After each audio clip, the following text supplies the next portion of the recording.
Yes. Good morning. My name is Linda Boyce, and I'm a student at Adelphi in the social work department. I'm presently a social work intern, and I'm working at Hafali. And this morning, I'm working with the Social Action Project, and our theme this year is migration justice, humanity over borders.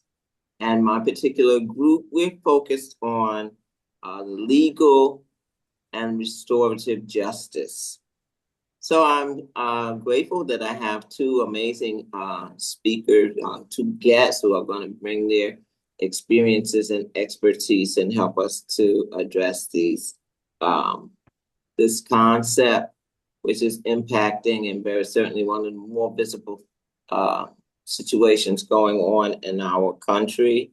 So I'm going to be asking them some questions, just in terms of how we can move away from. Basically, there are kind of two fundamental perspectives. One perspective says that doesn't make a difference what the circumstance or what the Constitution says or whatever. It says that these people who came into the country made a decision to be illegal, and we need to punish them to the fullest extent. And we are seeing some of that play out. But there is another perspective that says that migrants rather, who have come into the country maybe illegally, yes, they had an initial violation, but the United States of America has always been a beacon to immigrants seeking to improve their lives. And we have institutions that we would think that can humanize and make that a transition, so that those people who do find themselves in that situation are treated in a much more humane process that helps them to integrate into society. So just keeping that in mind, I'm going to ask each of you ladies if you would introduce yourself and tell us a little bit about your group. And we could start with either one. How about Maurice? We'll start with you. Okay, I'm Maurice Emmanuel Garci, representing Afali, Haitian American Family of Long Island. And I'm the co-founder and currently chief educator for mission advancement. So I've been with Afali from the beginning for about 30 years. I'm glad Thank, to be here with you doing this thank podcast. you so much. And you do so much in the community. Can you introduce yourself, Mimi? Sure. My name is Mary Pierre Johnson. I am the founder and president of Elmont Cultural Center. It started out as wanting a space for our young people from 3 to 6 o'clock in the evening. However, it has migrated into, just helping the community, moving legislation forward, and just making sure that, people have a space that they can get what they need. And so, it's fluid.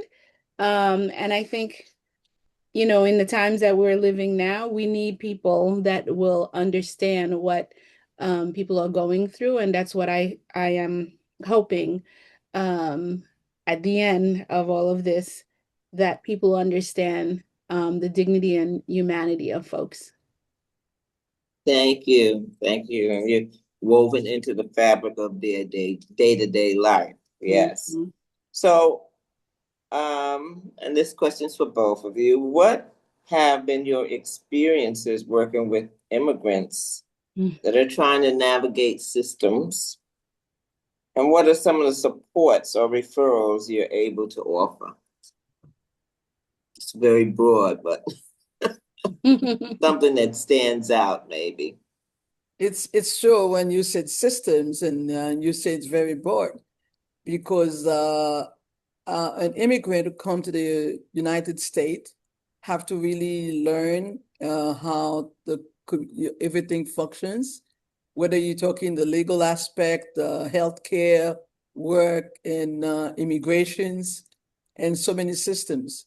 So at Afali, over the years, everything we do, we work with individuals on micro level, families. We work with the community. We do groups, and we also work with with collaborators as a bridge. So doing this systemic work, when you say the system, I always see the immigrants' life doing their best to acculturate in this society is not on their side only. It's a two-way street.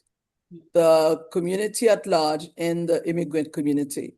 So our experience in helping the families navigating and getting the resources and connecting them being very broad.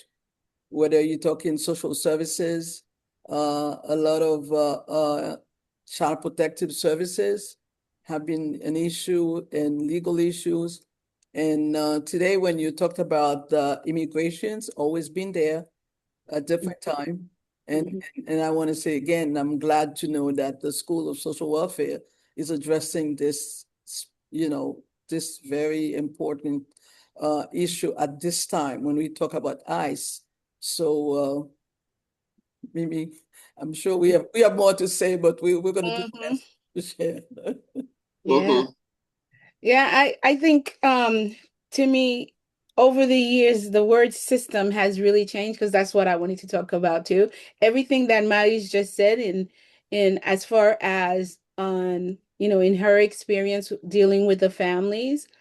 But I think after, a couple of years, I realized most immigrants are not thriving or don't know that they can thrive because they don't understand how the system works. And that happens not just to newcomers, but also those who have been here for a long time.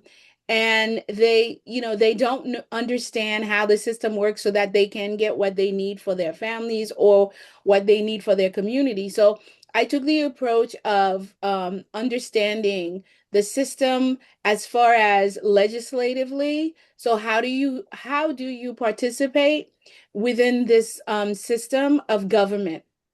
And so I just fell in love with policy and how that connects people who don't understand the system. So like I would get phone calls like for example garbage can, right? Like every time I throw out my garbage, they throw the can in the street, and I keep calling my legislator and he's not doing it. But that's not where you call. It's So the system is, and you have to just let them know that's the sanitation department. And so I think one of the most important things that we can do for immigrants is like Marise is saying, that nuclear helping the family as far as the relationships. And I know Marise does a lot, even going to court with someone who doesn't understand the culture here. You can't just beat your kids like that. You can't tell them to go get a switch.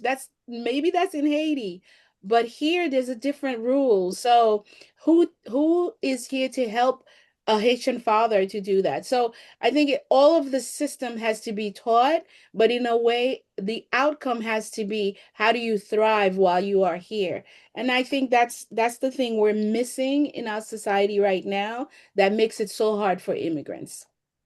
And I want to add, like I said, we have worked together, Elmer Cultural Center and Afali together. And I'm going to take an example. When we work on the Census 2020, we did that before. Mhm. And that's a big system that is connected with so many services, so many resources. And when we say, like, again, I want to emphasize, we say the immigrants, people usually talk about the newcomers. I have been in Mhm. the United States myself from 1970. So that's 56 years.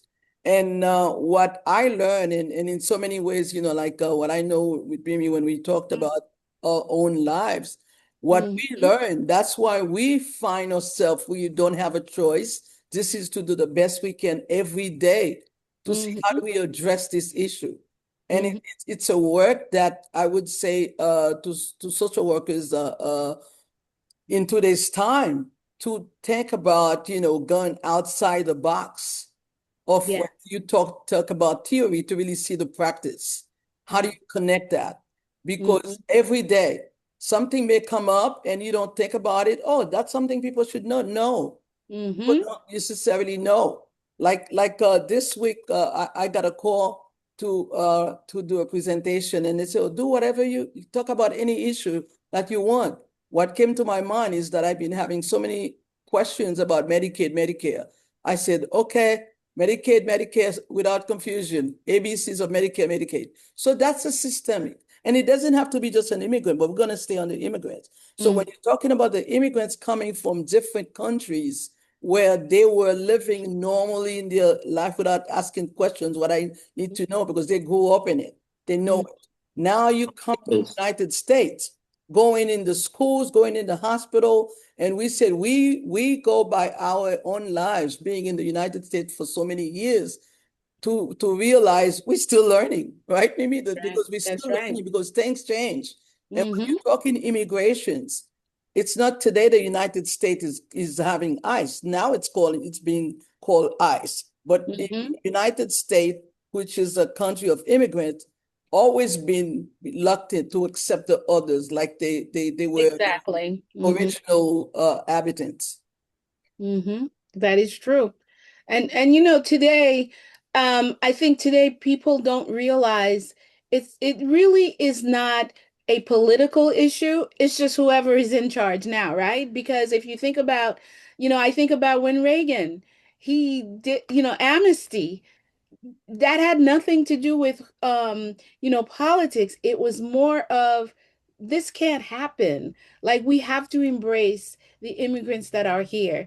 But then you have another, another president or another government that would say, no, we don't want them. So, like Marie said, it's always been here, but I think our society has changed in a way that everyone is fighting for their own survival. So like Maggie says, I'm really happy that a college is doing this because we really have to get to the root of what's happening in our society. Because we've lost that people are coming in, let's help. What's happening on this block? We've just lost that connection, and I think these kind of conversations will help to bring folks together to understand more like one loses, everybody loses. Yeah. Especially in communities of, large immigrant communities. Um, you don't know if I'm undocumented or not. You just see someone, and it's sad. I remember with the foreclosures era where you would see your neighbor one day and the next day they're gone because it's just that kind of society where people don't really want to help one another anymore. So I think this is a good conversation to have with immigrants. Yes, we're gonna let you continue because Oh, we I'm sorry. no, no, no, Well, no. It's okay. It's okay. it's It's all okay with me interwoven. because as you talking, more things are coming to my mind. I'm just saying, okay, let that continue because It, when you're doing this and you words that came to my mind as we were talking, humanitarian policy, those Hmm. supposedly been there, but That's what right. meanings they had in the past That's based on right. who's in power. So when Yeah. who's we said right? this is not political, you know what I Mm, mean? Like we said, yeah. What does mm, this word mean? And that's why when we find ourselves at the table and you're discussing this in school to bring it up to date, to know, don't mm. use the words of having the meaning you want to give them. Give them the real meaning. What do you mean That's by right. humanitarian? What do you mean by policy? Who's making those policies? Who's Mm, calling the shots? So mhm. we're gonna let you continue with this And because the this I know, conversation, yeah, this can it's all together interwoven. And like you were saying, some things affect immigrants and immigration, and some things are broader and they affect the general population. But specifically, what we are looking at is immigration. And as you brought up, Mimi, how much of what we are focused on in immigration is a direct result of the priorities and the policies of those people who are in control of the government at that time. At that time, because you can follow the statistics and see in under one government system there is a push to develop mechanisms that will allow those who come in, like DACA, certain policies are put in place to be bridges because they know it's a broken system and that there are people who come in illegally, but they're integrated into the system and a lot of times exploited for their vulnerability, not being able to, take on the rights of a citizen. And so they live in a kind of fear that they have to just do whatever is necessary. So looking at policy is 100% very important, and it leads me to a question like, what are some of the legal barriers to immigrants obtaining a legal status if they came illegally? What are some of the barriers? Resources.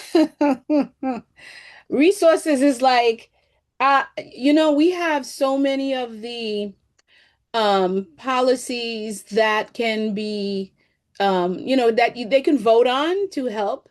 There was a time that immigrants can get legal services to help them to get their citizenship, and a pot of funds that would help them to pay for that. I don't think many people realize how much today you have to. I believe it's over 1,000 now, Maurice, right? It's over $1,000 just to to become a natural citizen. But then you also have to go to classes, and not all of the classes are free. If you get organizations like ours that have grants, then it helps, right? But the task to just get your citizenship is not easy. Legal services, for example, even even if you have a family member that can apply for you, but the immigration laws are so fluid nowadays that it doesn't always work the way it used to. There was a time you could get married to your sweetheart that is that is an American citizen, but you see today that they're trying to change that policy or those laws. So it's a constant. How much do I have to pay? I don't have the money. Who will help this person? And so if you're working, and life is lifing, and so you don't think about that. That's like the last thing you think about. And I like, when people ask these questions when someone is detained and about to be deported because they're here they're undocumented. People always say, "Oh my God, you've been here for 20 years, you couldn't get your citizenship, or you've been here for 30 years and you can't get your citizenship." But people don't realize that the browner this country became, the harder it has become for someone to apply to become a U.S. citizen.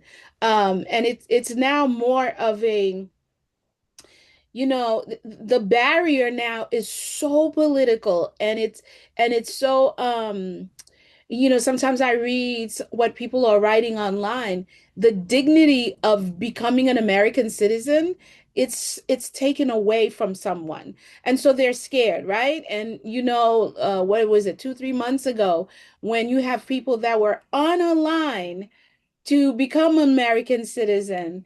And, one of the policies of certain countries not to come into the United States, and people were removed from the line. So now you have people that are petrified because it's just not a friendly time for immigrants. But resources happens to be, for me, what I see is the hardest part about becoming an American citizen.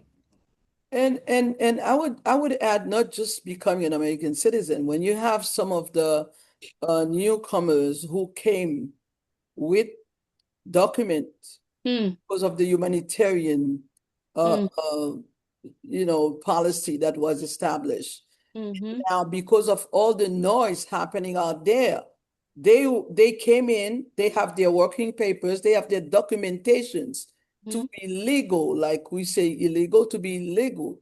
And now they are put in a position where their employers send them home, even though they still have a valid working papers. So mhm, now this person or this family who made an effort to mm, go by rules and stay and they get a job and now they send them home, they lose their job. So mhm, this person or this family who already were making the money and spending the money in the country, renting a place, having taking the bus, living the life, mhm, now is living with no dollar and in fear because there is so much, I call it noise. It's not just noise. mhm, We're talking ICE, we're talking TPS, changing, everything being fluid. Like we said, mhm, we done some immigrations gathering, and the lawyers who come to help out. What they said last Monday is not the same what they said the next month. Things mhm, are so fluid that even the lawyers then step up to figure out, okay, what do we say to the community? mhm, So it's that kind of environment that we're living in right now that is giving us more problems as organization trying to help someone not only legally but to help them keep their emotional Yeah, balance. state. yeah, Yeah. Okay. Yeah. yeah. Mhm, So that's so important that you're talking about not only the legal, but the emotional and the social upheaval and damage that's done when a family is, or when an individual is confronted with, their status has changed because the situation and the policy is now different.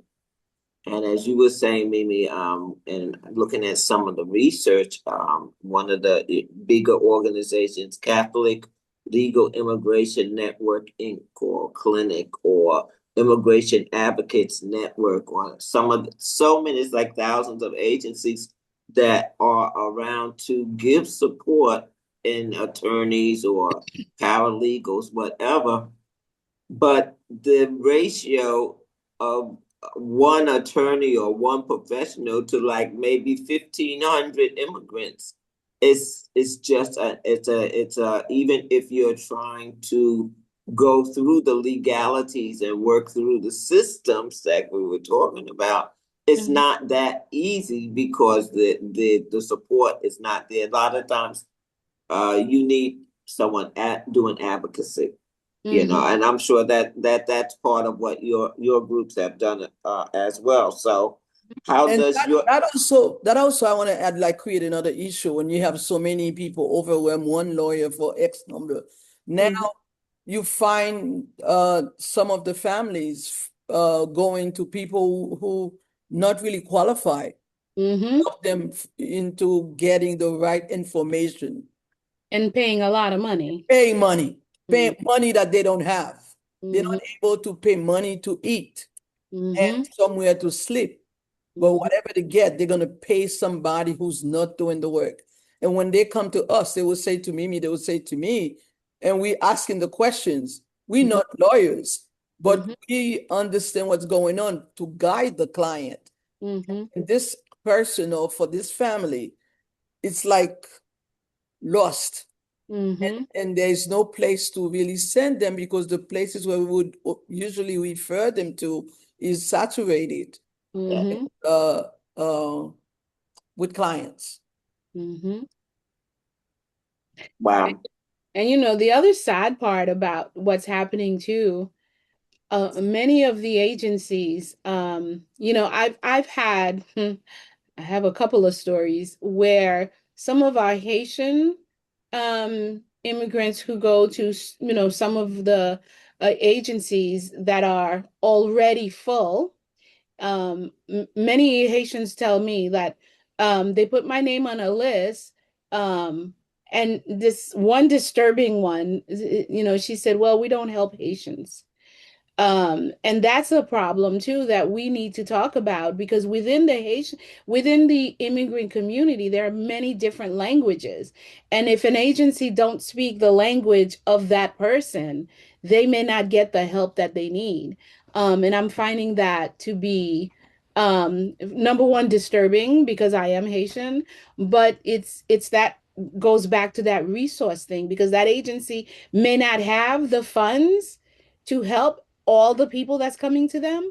But then when you think about it, Maris, in our community, in the Haitian community, the resources are very scarce. So many of us are doing things without resources. We're doing without the lawyers. And you know they're going to a lawyer that they have to pay.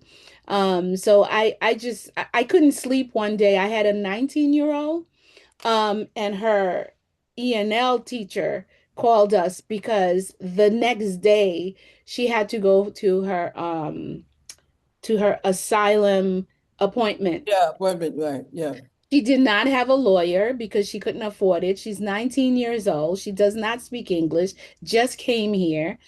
She's still in high school, even though she's 19, because, um, and trying to get a lawyer for her. I called the best immigration lawyers I could think of, and they want money. It's last minute, and so her aunt that she lives with, they were trying to find someone at least that could speak Haitian Creole. So I couldn't sleep because we couldn't find anyone to go with her. And so, I called her like 11 o'clock at night and she told me her aunt has somebody that can speak English. And so the woman went with her. The crazy thing is all day I'm like, oh my God, I hope everything went okay. So I finally just called her and she's fine.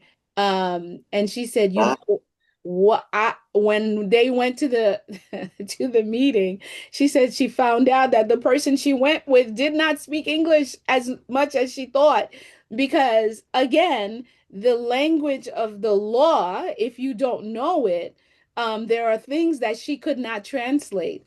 So, it was a good day for her. I spent the whole night praying for her though.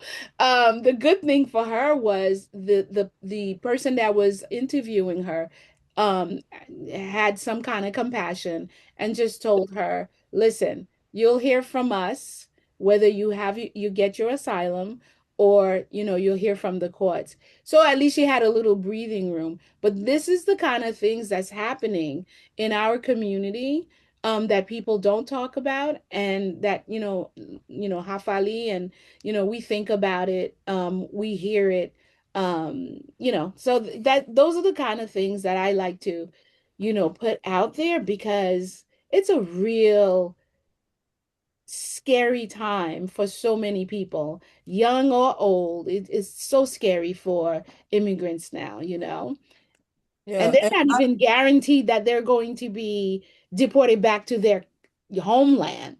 You you could go That's to Texas for 6 months. yeah, quite a few cases when I'm just going to mention for the asylum cases, quite many calls that come, people who have applied and who's now having who received the letter to go for an interview. They Mm, will call and says, what do you think? Should I go? yeah. That's one of the big things happening too. Should I go? Can I go? And you in a position, you talking to the person to say, how do you think? It's because I'm afraid to go and they're going to take me home and send me in a country where I don't know. And this is somebody who's going to a process that's supposed to be legal, that's supposed to go by the book. They That's apply, right. they do their thing. So now it's their turn. And I'm just not talking about one or two people. This is Mm-hmm. very common. This is I'm calling like I have this is like the 29th and I have my appointment on the 3rd. Do you think I should go? So Mm, it's very hard for us when we said resources. Not only we counsel this person with their fear, we leave the decision to them, but we mm-hmm. help them process Mm-hmm. going and not going. What does it mean to you? What if you have to be okay. sent to another place and who's going? So not only the translation is needed, but also the fear that Mhm. creates, because when somebody see that something happened to people who were supposed to go after they went for their naturalization test, they were not able to go for the sworn ceremony somewhere that happened, and they're afraid now to go to actual, Appointments, appointment, yeah. appointment they have to Mhm. complete legal processes. Yeah. And we also have to protect ourselves as an agency Yeah. because, in my heart, whenever that question comes up, I really want to say to you, don't go, but I can't. So No, you have you to can't. give them I like, say it's up to if you. you I said, go, this might yeah, happen. If you have kids, make sure you have the phone number so you could, so you have to go through a checklist to get them prepared just in case, because you can't say, if I were you, I wouldn't go. You can't say that. no. So it's all the way Yes, around. you can't make the Yeah, decision for them. you You can't guide make them, the you decision. raise the question, Yeah. then you let them make their own decision. There's consequences if they don't go, am I right? Or Yes. no? So like you Both, say, both you, ways. you They have could to be in let them trouble know, going, they could and then be they have to losing select. But if they don't go. Hmm. yeah, and like you said, the climate it's changed. It's Hmm. really severely changed from 25 even to 20, Hmm. from 24 to 26. I would say there's been some major changes, and as you were saying, Mimi, a lot of the financial pieces doubled. Hmm. So they are not encouraging people who don't have means to get involved in the process, but they're basically setting the bar even a little bit higher, and they're not able. They weren't able, and now they're less able. Definitely. That's right. Yeah. So has your agency had to interact with the more aggressive ICE policies that were put in motion during this current administration? And has your agencies had to deal with that situation? Yes, kind of indirectly. One way we intervene is that a family representing the community against 287 agreement in Nassau County, which is still going on, which is that if somebody is stopped by the police, they could call ICE for them.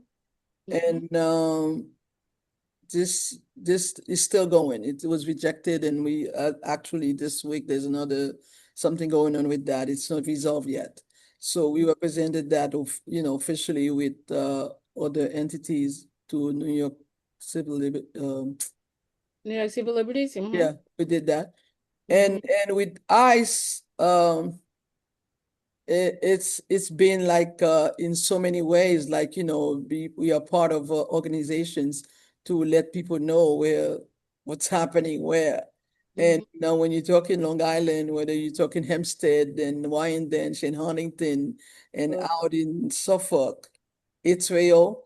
And not only it's real for us to know what's going on, but also for the families.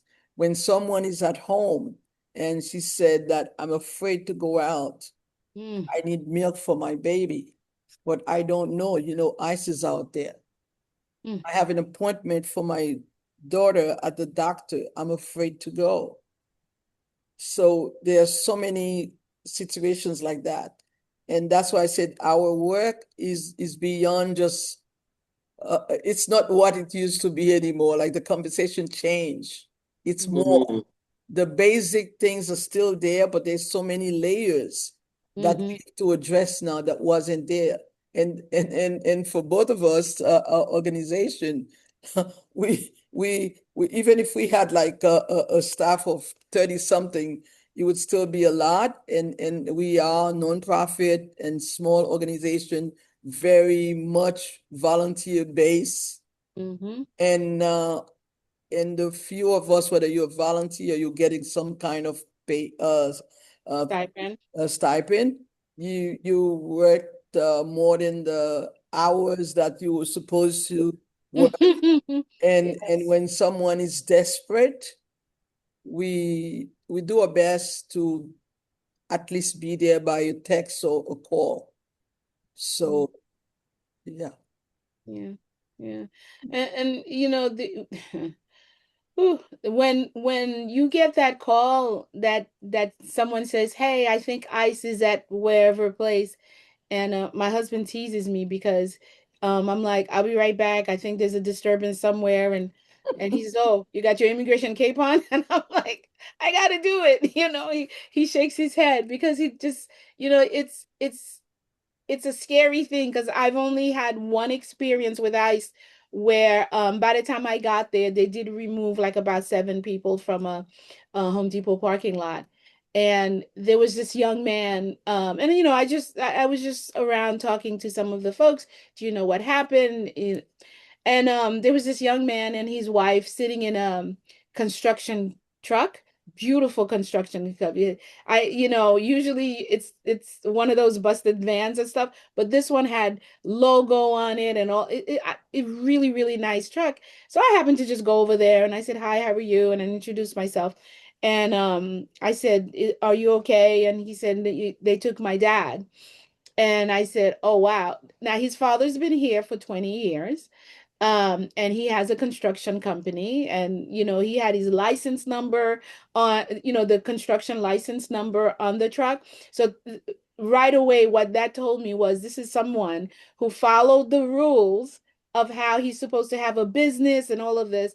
And so I called one of our partner organizations that's, you know, always out there supporting immigrants as ICE is around. And I said to him, "Do you mind if I call them for you? Do you have a lawyer?" He said, "Not yet." And so, you know, you know, I did what we usually do. But the sad part about it was, I said, "Do you know where they took your dad?" And he said he has a tracker on his father's phone. And so I think it took me like maybe 30 minutes to get to where he was. They were already in Islip.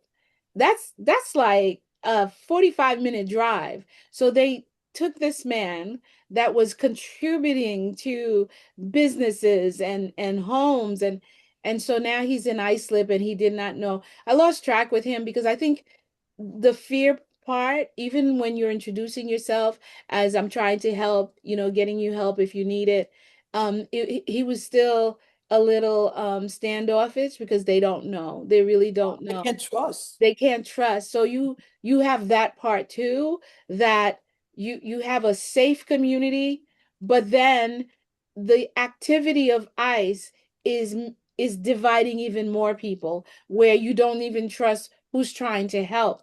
Can I help as far as an attorney? I'm not an attorney. Can I do anything else? No, but at least a conversation and giving him a list of organizations that are doing the work. He took the number, he did, but I don't think they called because now it's like, who do I trust, right? Yeah. So it's ICE, I think, first of all, if 9/11 didn't happen, we wouldn't have ICE because that's what that agency was created for, to make sure that 9/11 never happens again. But it has changed under DHS so that what we see right now is happening.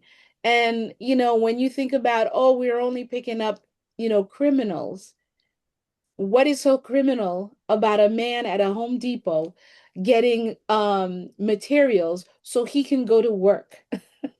You know, and and you know, judging on on that truck, you can see that he was doing well.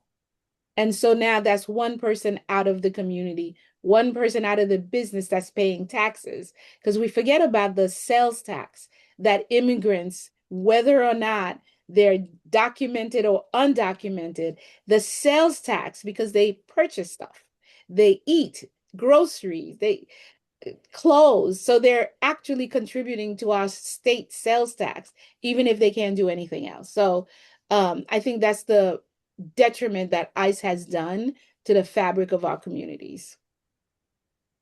Mm. Wow. I'm gonna ask a final question and you can answer and then you can just whatever closing remarks you would like to make.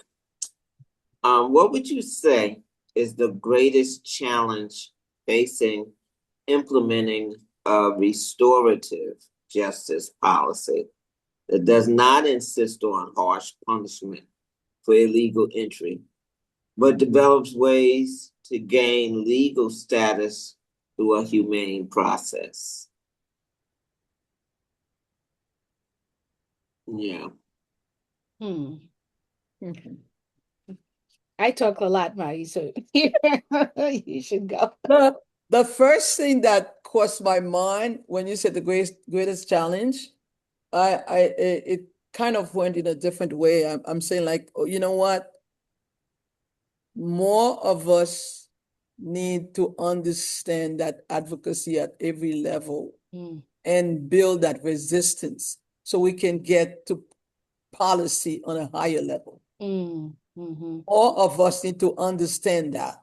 And this conversation we're having with you, representing the Delphi School of Social Welfare, Mhm. is a way to promote that. And I would say already in our own circle, when we say about we are Long Island Wiley, Mhm. pushing that, but it's really to make it bigger, more of us, because it's really resistance that make things happen. There are Mhm. so many things, it's not too far creating the good trouble. Okay, John Lewis. Okay, Mhm. you can go back to Martin Luther King, you can go back to before. I can go back to my ancestors in 1804 in Haiti to Mhm. show at every time in history, it's the people's voice that matters. It's the people's voice that make action, that make policy change. It's the people's voice that change the narrative.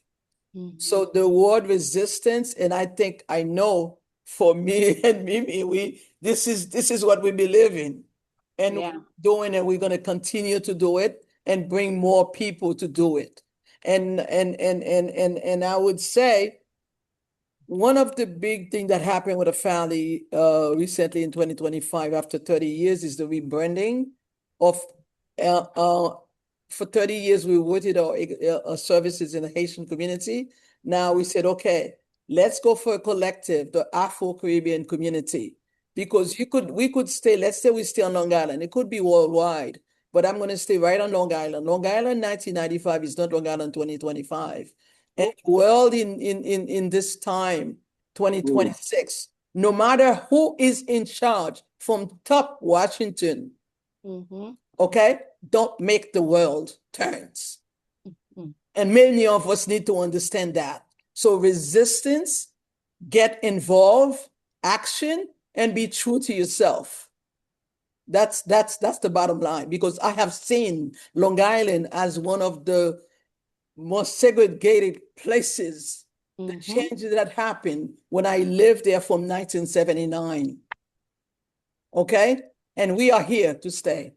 We've Mhm. been here, and our voices will continue to matter no matter what is happening. That I believe in.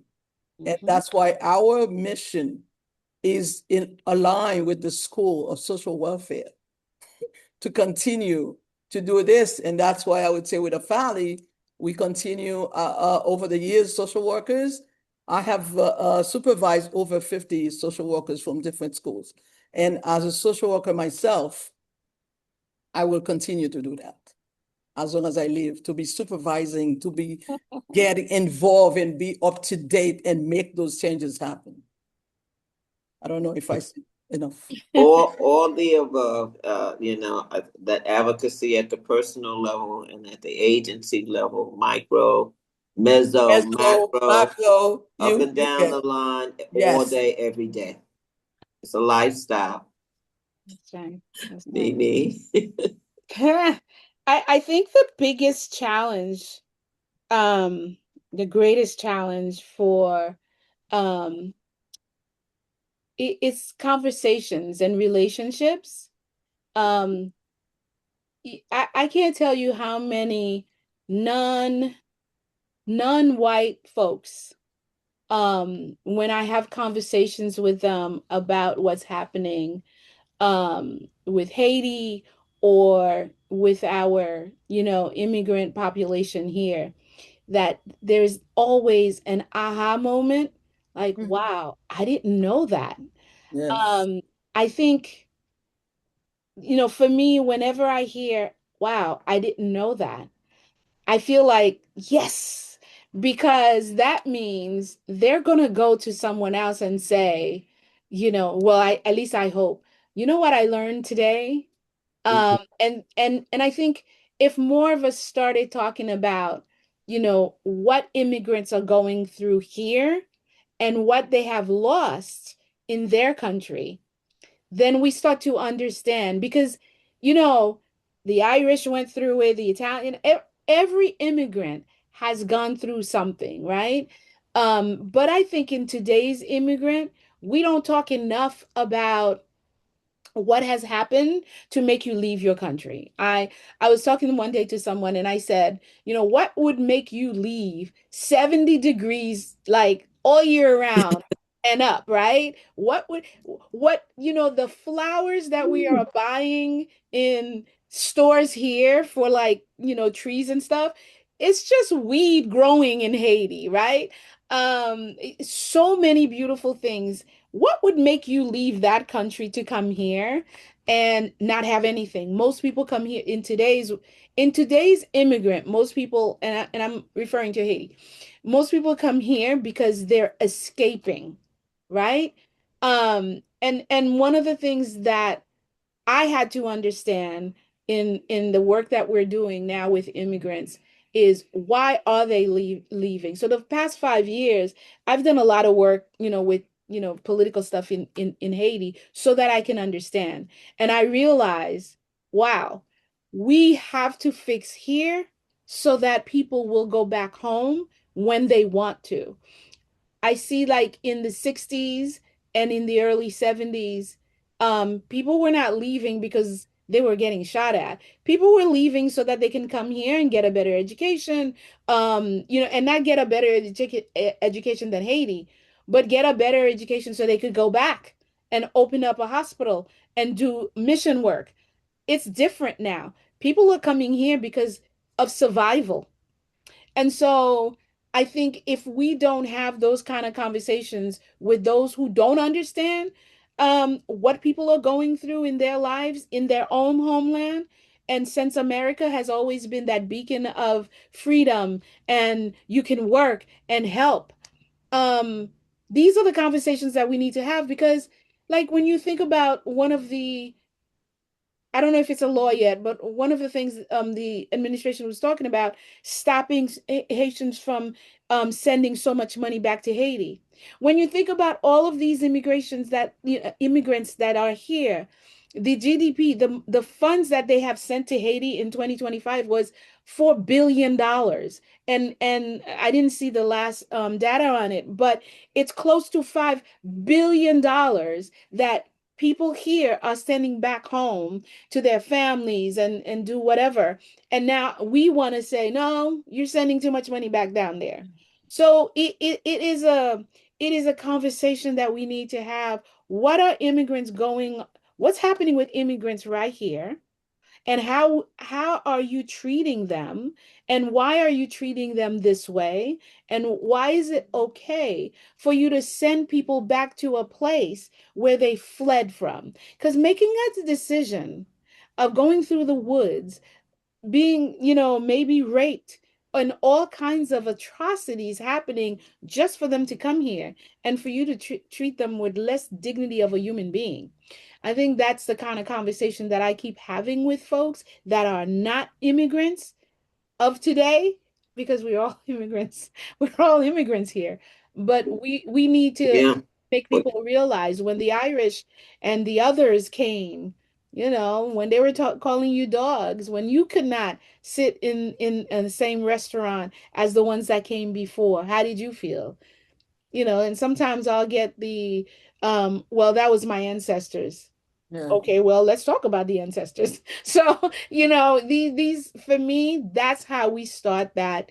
And then having social workers, having people like Maris that now can formulate how do we now mentally help and to turn that into policy. And I think that's how we can start a movement where we talk about immigration differently.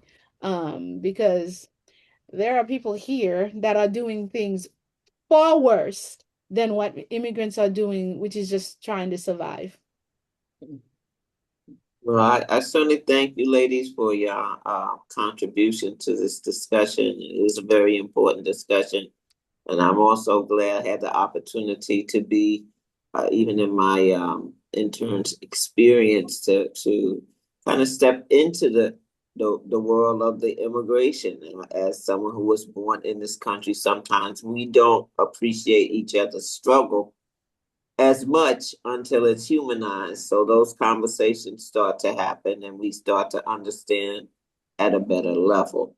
So I'm sure that you have brought so much to the table and certainly helped me because this was my part. Well, Thank you. I thank both of you for even including me in this because as you can see, that all day, all that's all Yeah. I talk about is our people. And I've had to silence my phone because I know there's my one guy from Suffolk County who's like, you know, calling me all the time. Madam Mimi, I need food. Madam Mimi this, Madam Mimi this. So, that's a nickname that I take like a badge of honor. Mm. They call me, Mrs. Mimi, but it's Madam. But I thank both of you because I wouldn't have been a part of this, and that's important to me as well. Yes, Thank you, Linda. thank you. So Thank you, Mimi, too. Thank you I because Thank appreciate you, I Maurice. Thank appreciate you. you. You jumped right in. Maurice is such a visionary and certainly been Mhm. a blessing to me. So all right. have a lovely day. You can actually You too. Have a great day. Bye. bye No, bye. wait. Oh. Oh.